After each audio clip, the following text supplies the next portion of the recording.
والدین کی عظمت،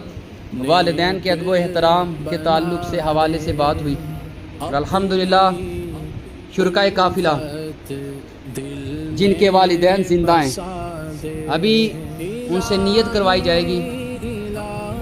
تو آپ بھی دیکھیے گا، آپ بھی ذہن بنائیے گا جن کے والدین زندہ ہیں، آپ بھی نیت کیجیے گا، جس کا ذہن دیا جائے گا آپ بھی یہ عمل کیجیے گا، آپ کو دنیا آخرت کی انشاءاللہ ڈھیروں بلائیاں ملیں گی۔ اور جن کے فوت ہو چکے ہیں وہ کیا کریں؟ سب سے پہلے میں نیت کروانا چاہوں گا وہ اسلامی بھائی ہاتھ کھڑا کریں جن کے والدین زندہ ہیں اور وہ روزانہ اپنے ماں باپ کے ہاتھ چومیں گے۔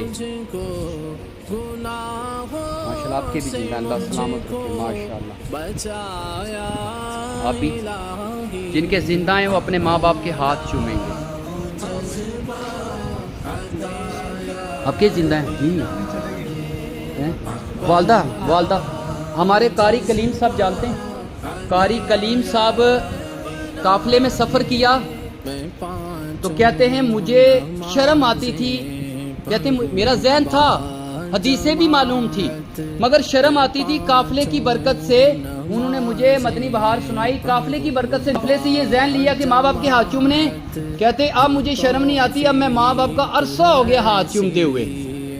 ہاتھ نہیں خالی ہاتھ نہیں پاؤں بھی چومتا ہوں، یہ قافلے کی برکت ہے۔ بعض لوگوں کو شرم آتی ہے، شرمانا نہیں ہے، شیطان چاہتا ہے کہ آپ ہاتھ نہ چومیں، اب سارے نیت کریں ہم شیطان کی سوار کو کامیاب نہیں ہونے دیں گے، انشاءاللہ ماں باپ کے ہاتھ چومیں گے، اور جن کے فوت ہو گئے وہ ان کی قبر کی زیارت کریں گے، سورہ فاتحہ کی تلاوت، سورہ اخلاص، سورہ یاسین شریف کی کریں گے تلاوت، ماں باپ کی قبروں کو بھولیں گے نہیں نا، وعدہ انشاءاللہ جایا کریں گے۔